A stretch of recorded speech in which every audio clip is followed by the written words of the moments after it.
Assalamualaikum warahmatullahi taala wabarakatuh. Bismillahirrahmanirrahim. Alhamdulillahirabbil alamin. Wassalatu wassalamu ala sayidina Muhammadin asyrafil anbiya'i wal mursalin wa ala alihi wa sahbihi ajmain. Alhamdulillah, seharusnya lah kita memanjatkan kesyukuran kehadrat Allah Subhanahu wa taala. Dengan sebab kurnia nikmatnya lah maka kita sama-sama telah dapat solat berjemaah zuhur di masjid yang mulia ini. Dan seharusnya lah bagi kita senantiasa melatih diri supaya menjadikan diri kita ikhlas, seikhlas-ikhlasnya menerima apa saja adanya diri kita, sama ada kita dijadikan berkulit hitam ataupun berkulit merah, berkulit putih, ataupun kita ini sempurna anggotanya ataupun tidak, kita ini tampan ataupun hodoh, maka segalanya adalah merupakan kurnia dan pemberian Allah Subhanahu wa taala. Yang penting dari apa segala yang dikurniakan oleh Allah Taala daripada zahir kita adalah sepatutnya kita hiaskan dengan takwa kepada Allah. Kerana firman Allah yang menyebutkan inna akramakum indallahi atqakum, sesungguhnya orang yang paling mulia di sisi Allah adalah orang yang banyak takwanya, orang yang tinggi takwanya ke hadrat Allah Subhanahu wa taala. Apa makna takwa? Takwa adalah senantiasa memelihara diri kita, mengerjakan apa yang diperintahkan oleh Allah Subhanahu wa taala dan menjauhkan daripada apa yang dilarangnya. Apa saja perbuatan kita, waimah sedikit pun daripada perkara kebaikan akan dibalas oleh Allah, apalagi kalau perkara tersebut banyak. Pada petang hari ini suka kita berkongsi cerita dengan tuan-tuan yang sama berjemaah di masjid ini, iaitu pada zaman Rasulullah sallallahu alaihi wasallam kita tahu sudah ada Masjid Nabi. Sebagaimana juga masjid-masjid sekarang ini, kebanyakannya masjid-masjid itu mengharapkan orang-orang volunteer ataupun aktivis yang membersihkan masjid. Dulu pun juga sudah ada seorang wanita berkulit hitam yang selalu datang ke Masjid Nabi membersihkan masjid. Nama beliau adalah Ummu Mahjan. Kalau ada masa lapang, tidak ada pekerjaan yang lain, tidak ada tempat yang dituju melainkan Masjid Nabi itulah yang beliau senantiasa membersihkannya daripada kotoran, daripada habuk dan daripada sebagainya. Tapi umur tak panjang, Ummu Mahjan meninggal dunia. Tapi ketika beliau meninggal tak diketahuikan kepada Rasulullah. Rasulullah tak tahu pun tentang hal itu. Jadi satu ketika Rasulullah berziarah ke kuburan. Rasulullah nampak sebuah kubur yang sangat baru. Kemudian Rasulullah bertanya, kuburan siapa ini? Kemudian tu sahabat menyatakan bahawasanya ini adalah kuburan Ummu Mahjan, iaitu wanita yang berkulit hitam yang senantiasa masa lapangnya dihabiskan di dalam Masjid Nabi untuk membersihkan sekeliling masjid. Kemudian Rasulullah kata, aku akan sembahyangkan, iaitu dia sembahyang di kuburan Ummu Mahjan, sembahyang mayat. Kemudian tu setelah selesai Rasulullah sembahyangkan, Rasulullah duduk menghadap kepada kuburan dan Rasulullah memberi salam kepada Ummu Mahjan dan bertanyakan khabar, bagaimana kamu sekarang ini? Ini adalah sebahagian ataupun salah satu daripada mukjizat Rasulullah sallallahu alaihi wasallam yang boleh berkata-kata dengan orang yang sudah meninggal, iaitu orang yang berada di dalam alam barzah sedangkan Rasulullah masih ada di dalam alam nyata. Kemudian tu apabila Rasulullah sudah melontarkan pertanyaan, Rasulullah tundukkan kepalanya dan diam buat seketika. Kemudian Rasulullah mengangkatkan kepalanya dan berkata, Ummu Mahjan telah memberikan jawapan daripada pertanyaan aku.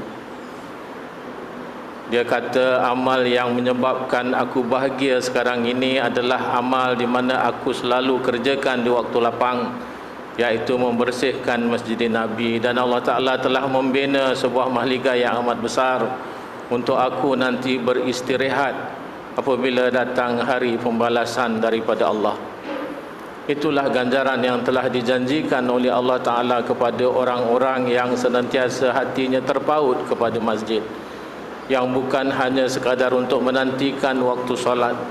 Sedangkan orang yang duduk di dalam masjid menantikan waktu solat yang datang, kemudian tu tunggu menantikan waktu solat yang lain tiba. Orang-orang sebegini saja sudah Allah Ta'ala janjikan bahawasanya malaikat akan mendoakan mereka selama mereka di dalam wuduk dan beriktikaf di dalam masjid menanti waktu sembahyang kepada waktu sembahyang yang lain adalah merupakan salah satu daripada beberapa golongan yang didoakan oleh malaikat. Selepas daripada sembahyang, duduk sebentar selama di dalam duduknya tadi berzikir kepada Allah Ta'ala, selama itu jugalah beliau akan didoakan oleh malaikat.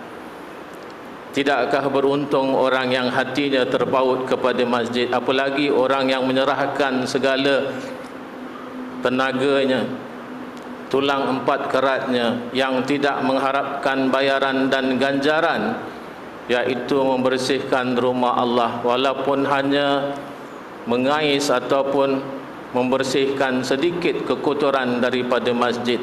Allah Ta'ala sudah menjanjikan satu ganjaran yang sangat luar biasa. Maka sebab itulah kita memulakan kuliah kita dengan ikhlas, kerana ikhlas inilah yang akan dapat menawarkan bahagian-bahagian ganjaran yang begitu sangat besar yang dijanjikan oleh Allah Subhanahu wa Ta'ala. Sekalipun sedikit kita punya urusan dengan masjid rumah Allah, tetapi seharusnya lah dilandaskan dengan keikhlasan. Biarlah kegagalan di dalam satu kemuliaan lebih baik daripada kejayaan di dalam sesuatu yang tidak diredai oleh Allah. Maka jadikanlah satu panduan daripada kisah yang telah dibawakan oleh Rasulullah, iaitu tentang Ummu Mahjan, supaya kita ada sedikit motivasi untuk mengikatkan hati kita kepada masjid, dan janganlah kita berat tulang untuk menolong, sekalipun di dalam masjid ini sudah ada noja, tetapi ganjaran itu tetap tuan-tuan akan dapat kerana ringannya tulang tuan-tuan kepada rumah Allah ini.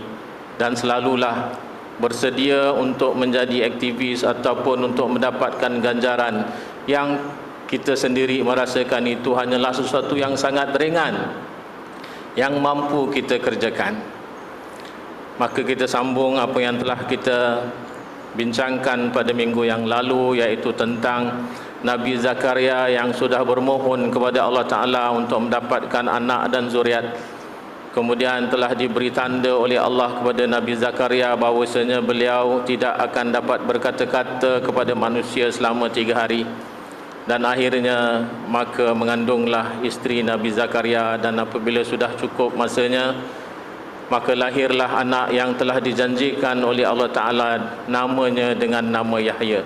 Iaitu Yahya adalah nama pemberian daripada Allah secara langsung, tidak diberikan oleh Nabi Zakaria ataupun isterinya, yang dikatakan nama isterinya adalah Elizabeth.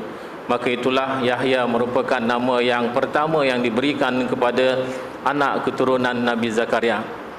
Sebelumnya Yahya tak pernah nama itu dimiliki oleh manusia, dan Yahya itu sendiri adalah merupakan nama yang artinya hidup, iaitu menghidupkan satu zuriat daripada seorang yang sudah sangat tua dan daripada isteri yang sudah mandul.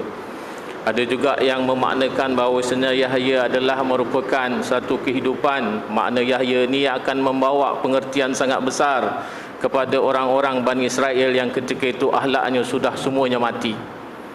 Kerana akhlak orang-orang Yahudi ketika itu, sudahlah negaranya dijajah, maka penjajah pula melantik orang-orang yang dikatakan yang dilantik menjadi pemerintah boneka. Bukan orang yang menjajah yang memerintah mereka, tetapi kalangan orang-orang Bani Israel itu sendiri yang diangkat menjadi raja dan memerintah, tetapi semua mengikut daripada arahan penjajah. Maka Allah Ta'ala telah mendidik langsung kepada Nabi Yahya daripada sejak mudanya usianya sampailah kepada kanak-kanak usia sampai kepada remaja. Sampai di dalam ayat ini Allah Ta'ala mengatakan bahawasanya Nabi Yahya telah diajar, telah diberikan kitab oleh Allah waktu kanak-kanak lagi. Sebagaimana firman Allah, a'udzubillahi minasyaitonirrajim, ya Yahya khuzil kitaba biquwwah. Wahai Yahya, ambillah kitab ini dengan kekuatan. Makna kuwah bukan hanya kekuatan batin, tetapi adalah merupakan amalan daripada kekuatan batin itu sendiri. Kita tak mengatakan bahawasanya kuwah di sini adalah zahir, tetapi langsung kita mengatakan bahawasanya biquwatin adalah merupakan batin yang telah diajar secara langsung Nabi Yahya oleh Allah Subhanahu wa taala. Dan kitab yang diperintahkan oleh Allah kepada Nabi Yahya untuk mengambilnya adalah merupakan kitab Taurat yang telah diberikan oleh Allah kepada Nabi Musa alaihissalam. Kerana Nabi Musa alaihissalam adalah Nabi Bani Israel, dan begitu juga Nabi Yahya, Nabi Zakaria, begitu juga Nabi Isa alaihissalam adalah merupakan Nabi-Nabi yang telah diutuskan oleh Allah Ta'ala kepada Bani Israel. Wa atainahul hukma sabiyya, dan Allah Ta'ala telah memberikan al-hukmah, iaitu hukum-hukum agama. Ada yang mengatakan hukmah juga adalah merupakan hikmah yang telah diajarkan oleh Allah Ta'ala kepada Nabi Yahya sabiyya, ketika beliau masih kanak-kanak lagi, tapi sudah melebihi daripada usia yang mumayyiz. Dan di samping itu Nabi Yahya sering mendengarkan apa yang telah dikuliahkan oleh ayahnya sendiri, iaitu Nabi Zakaria. Dan Nabi Yahya ni sejak daripada kanak-kanaknya lagi sangat suka berduka cita, iaitu menangis, menghadapkan diri kepada Allah beribadah, sedangkan usianya sangat muda. Dan beliau bercampur dengan orang-orang dewasa, orang-orang tua yang juga beribadah di Baitul Maqdis, sedangkan beliau adalah sangat usianya muda. Kalau beribadah di samping dengan orang-orang yang dewasa, sangat jauh nampak usianya. Tetapi oleh kerana Allah Ta'ala telah mengajarkan hikmah, Allah Ta'ala telah mengajarkan hukum-hukum daripada Taurat, beliau tu lebih mengerti daripada yang dewasa dan tua. Kebanyakan daripada usianya, iaitu walaupun usianya masih kanak-kanak, semuanya dipenuhkan dengan menangis dan ibadah. Sampaikan ayahnya sendiri merasa sangat risau, iaitu Nabi Zakaria bertanyakan kepada Nabi Yahya, kenapa kamu sangat suka berduka cita? Walhal janganlah kamu melakukan demikian. Kamu masih lagi kanak-kanak, masih banyak lagi usia kamu yang akan dilalui. Maka kata Nabi Yahya, ayah lupakah bahawasanya ayahlah yang telah memerintahkan perkara demikian? Kemudian tu Nabi Zakaria mengatakan, aku tidak memerintahkan kamu menangis dan bersedih ataupun berduka cita. Kemudian tu Nabi Yahya menjawab, sekalipun tidak secara langsung ayah memerintahkan aku sedemikian, tetapi ingat tak, satu ketikanya ayah pernah memberi kuliah tentang keadaan di neraka. Ayah mengatakan bahawasanya nanti di neraka Allah Ta'ala akan siapkan sebuah gunung yang namanya Sakaran. Gunung ini namanya Sakaran, iaitu gunung yang mabuk. Di kaki gunung ini ada sebuah lembah yang namanya Ghadban, iaitu marah. Di dalam lembah ini ada sebuah sumur, telaga yang tidak punya air tapi sangat dalam, lebih kurang setahun perjalanan. Dan di dalamnya ada sebuah peti daripada api. Di dalam peti ini ada pakaian, ada belenggu dan ada rantai, semuanya terbuat daripada api. Mereka-mereka yang dijadikan oleh Allah Ta'ala di dalam lembah ini, semuanya akan murka dengan sebab kemurkaan Allah. Artinya mereka bersedia untuk membakar, untuk menyeksa siapa saja yang dimurkai oleh Allah. Ketika itu apabila Nabi Yahya mendengarkan, dia sudah sangat tidak karuan rasanya. Kata orang Jawa, tidak karuan itu linglung. Sangat berduka cita, sangat takut dengan sebab siksaan yang digambarkan oleh ayahnya sendiri, yang daripada malaikat Jibril sudah dijelaskan kepada Nabi Zakaria. Maka Nabi Yahya melarikan diri, bersendiri beribadah kepada Allah Ta'ala, lari ke gurun, lari ke gunung, yang akhirnya beberapa hari tidak dia kembali ke rumah. Kemudian menjadi susah hatilah Nabi Zakaria, sampai dia memerintahkan beberapa orang sahabatnya mencarikan Nabi Zakaria, yang akhirnya Nabi Yahya kembali kembali kepada pangkuan keluarganya. Kemudian tu ibunya telah menyiapkan juadah yang dibuat daripada kacang dan beliau makan. Akhirnya sedikit kenyang itu telah membuatkan beliau, iaitu Nabi Yahya, tertidur sampaikan dia tidak bangun malam untuk beribadah. Dan keadaan inilah yang telah disukai oleh iblis. Kenapa? Kerana satu ketika Nabi Yahya telah bertemu dengan iblis, di mana iblis ini telah diperintahkan oleh Allah Subhanahu wa taala untuk datang menghadap kepada Nabi Yahya. Semua nabi-nabi yang telah dilantik oleh Allah Taala, nabi dan rasul, protokolnya adalah iblis diperintahkan oleh Allah Taala untuk menghadap orang yang telah dilantik oleh Allah Taala menjadi nabi atau rasul. Dan mereka itu akan bertanya kepada iblis, dan iblis dilarang sama sekali oleh Allah Ta'ala untuk berbohong. Jadi apabila Nabi Yahya bertemu dengan iblis, nama gelaran yang disebut di dalam hadis tersebut ataupun di dalam sejarah ataupun di dalam asar yang mengatakan bahawasanya nama iblis ketika itu adalah Abu Murrah yang digelarkan, yang disebut oleh Nabi Yahya. Kemudian Nabi Yahya mengatakan, wahai Abu Murrah, aku ada permintaan, mudah-mudahan kau tidak menghampakan permintaan aku ini. Jadi kata Abu Murrah, apa dia? Kemudian tu Nabi Yahya mengatakan, aku ingin sekali untuk melihat wajah kamu yang asli. Jadi kata iblis, ini adalah merupakan satu permintaan yang amat berat kepada aku. Tetapi oleh kerana Allah Ta'ala telah memerintahkan aku supaya tidak berbohong kepadamu, maka aku akan kabulkan, aku akan perkenankan permintaan kamu, tapi bukan di sini. Maka ditetapkanlah oleh iblis ini bila masa dan ketikanya untuk iblis ini bertemu kepada Nabi Yahya. Apabila sudah sampai waktunya, tiba-tiba terlihatlah satu jelmaan di hadapan Nabi Yahya. Rupa sebenar daripada iblis laknatullah, iaitu badan fizikalnya seperti khinzir dan wajahnya itu macam kera. Matanya memanjang sebagaimana mulutnya. Hidungnya itu panjang seperti belalai. Dan rambutnya itu jarang-jarang tegak ke atas. Di atas kepalanya ada telur. Pada telur tadi ada sebatang besi. Kemudian tangannya ada 4, iaitu 2 pasang. 2 tangannya pada bahu dan 2 tangannya ada pada kening. Jari-jari tangannya ada 6. Jadi kalau 6 kali 4, 4 tangan, tiap-tiap tangan ada 6 jari. Dia itu pendek, tempang, matanya kabur. Kemudian itu bajunya ronyok-ronyok, seolah-olah baju yang tidak digosok.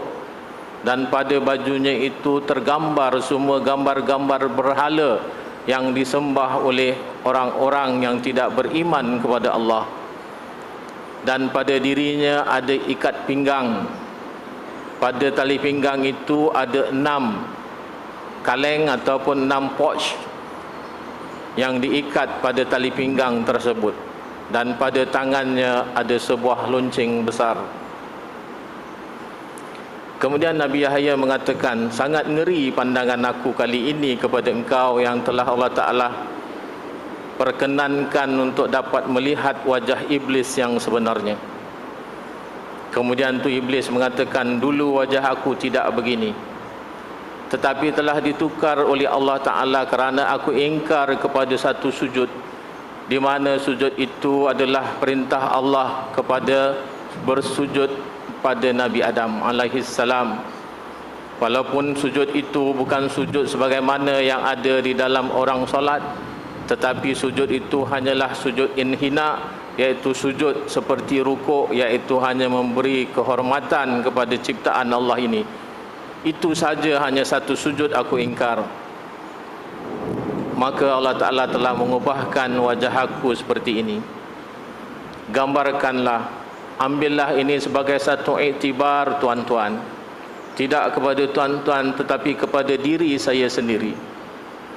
Kalaulah hanya dengan satu sujud saja dia ingkar, Allah Ta'ala telah mengubahkan buruknya wajahnya, bagaimana kita yang telah berkali-kali mengingkari bersujud kepada Allah Subhanahu wa Ta'ala.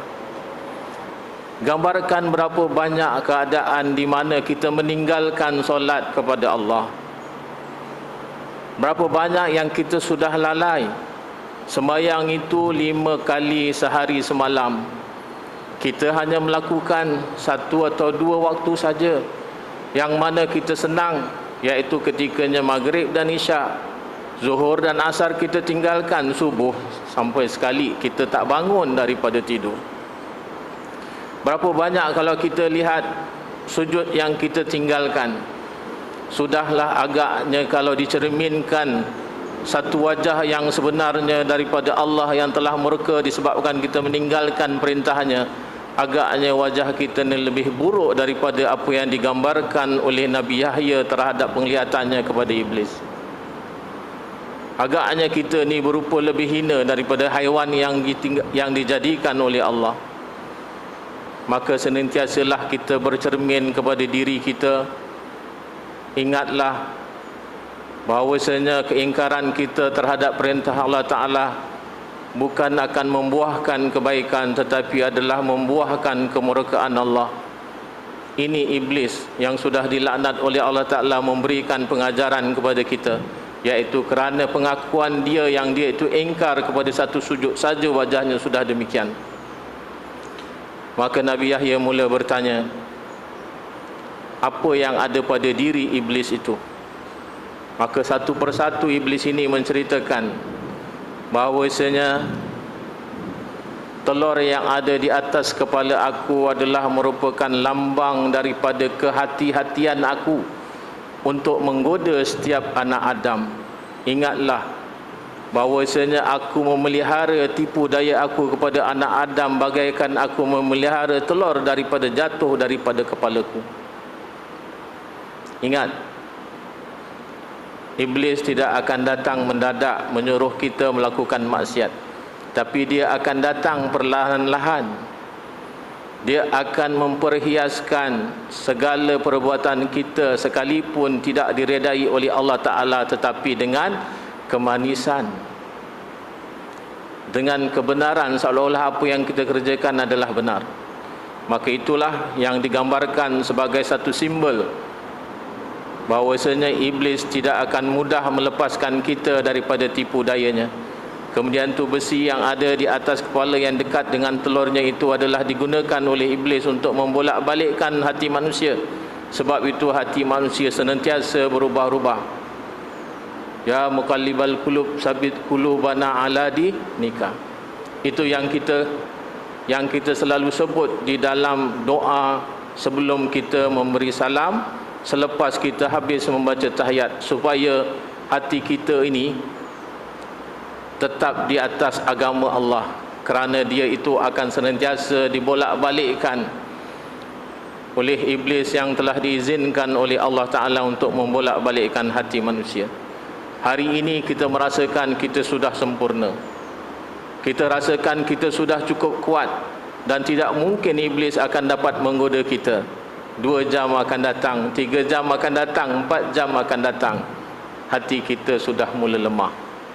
Inilah yang dikatakan besi yang digunakan oleh iblis tadi untuk membolak-balikkan hati manusia yang tidak tetap. Apa jalannya untuk kita memperkukuhkan hati kita dan kalbu kita? Lain tidak adalah istiqamah. Istiqamah di dalam segala amal perbuatan yang kita kerjakan.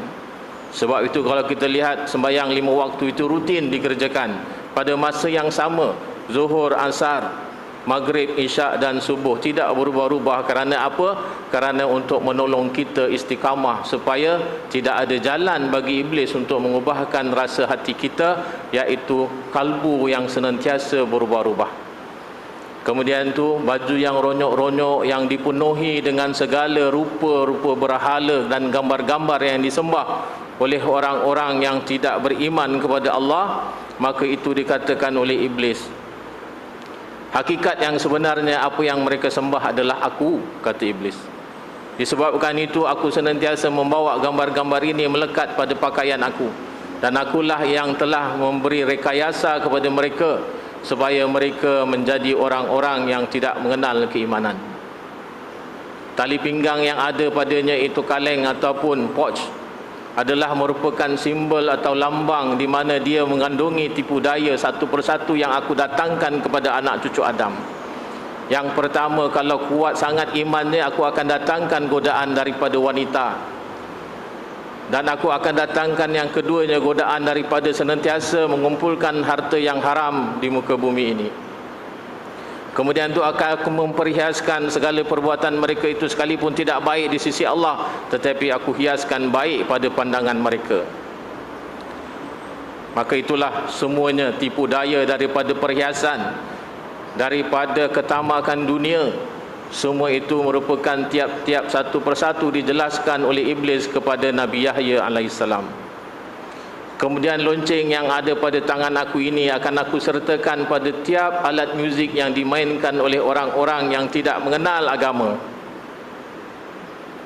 Bukan hanya orang yang tidak mengenal agama, tapi orang yang sudah beragama sekalipun, kalau dia menganggap muzik itu akan melalaikan dia, maka itu juga haram. Sebab apa saja perkataan, apa saja perbuatan, apa saja permainan, kalau dia itu melebihi daripada sampai datang melalaikan kita kepada perintah Allah Ta'ala, maka itu akan membuahkan kepada keharaman. Wa imah main catur sekalipun. Maka itulah yang dikatakan oleh iblis, akan aku masukkan pada setiap muzik, pada setiap alat bunyi-bunyian yang dimainkan, lagi bising alat-alat bunyian itu, maka lagi disukai oleh kaum aku, kata iblis. Dan setiap mereka sudah hampir zuk sangat memain muzik tadi, akan aku masukkan bunyi lonceng ini, akan aku berdengarkan pada mereka, akan menambahkan kelalaian di hati mereka yang akhirnya mereka lalai dengan muzik tersebut. Kalau mulanya mereka bermain muzik itu dengan berpakaian, akhirnya mereka akan telanjang disebabkan bunyi lonceng yang telah mempesonakan telinga-telinga mereka. Sudah habis cerita tentang apa yang dikatakan oleh iblis. Kemudian tu Nabi Yahya mengatakan, aku ada lagi dua soalan, yang satu umum, yang satu khusus. Kemudian tu iblis kata, apa yang umum? Nabi Yahya mengatakan bahawasanya yang umum itu ingin aku bertanya kepada kamu, apakah harapan kamu? Apakah yang kamu hendak daripada anak cucu keturunan Adam? Iblis kata, harapan aku hanya satu, iaitu mahukan manusia melakukan sepenuh hidupnya dengan maksiat. Kerana apa?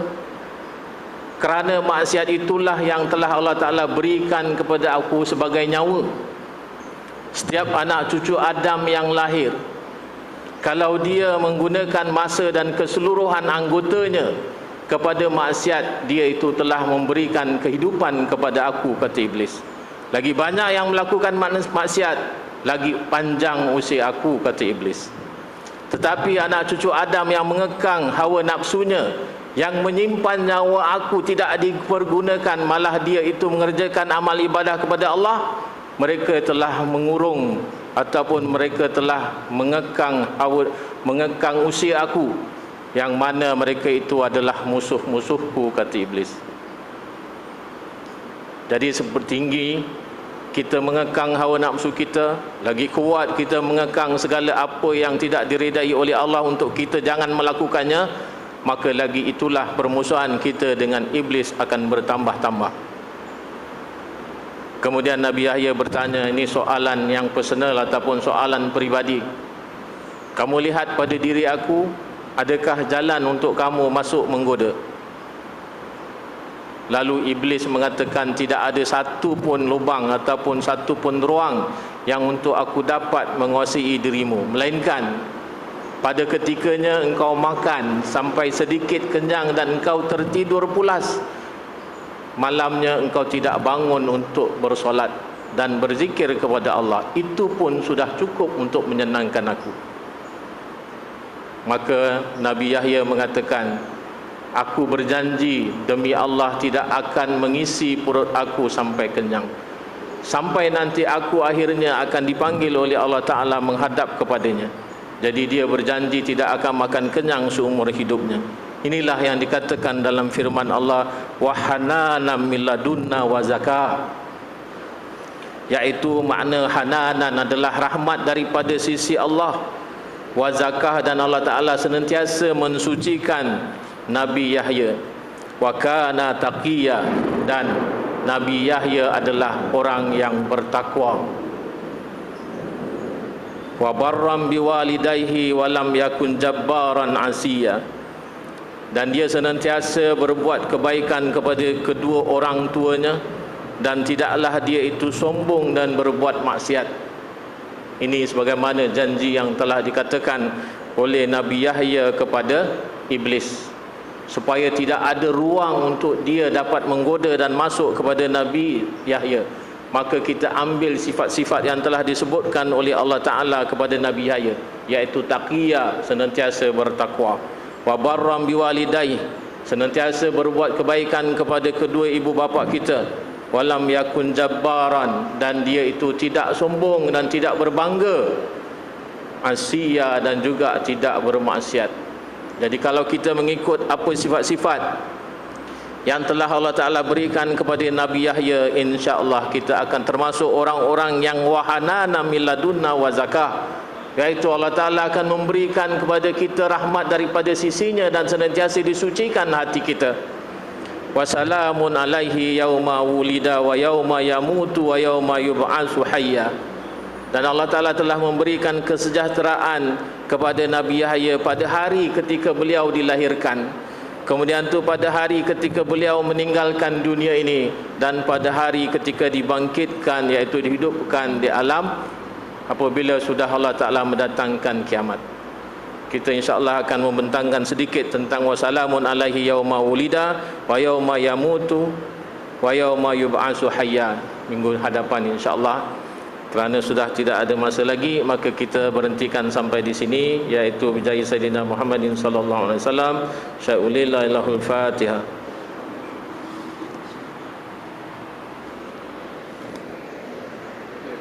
Allahumma salli ala Sayyidina Muhammadin salatan tunajjina biha min jamil ahwali wal afat, wa taqdi lana biha min jamil hajat, wa tutahhiruna biha min jamil sayiat, wa tarfa'una biha indaka 'alad darajat, wa tuballighuna biha aqsal ghayat min jamil khairat fil hayati wa ba'dal mamat, wa ala alihi wa sahbihi wa sallim tasliman katsira bi rahmatika ya arhamar rahimin.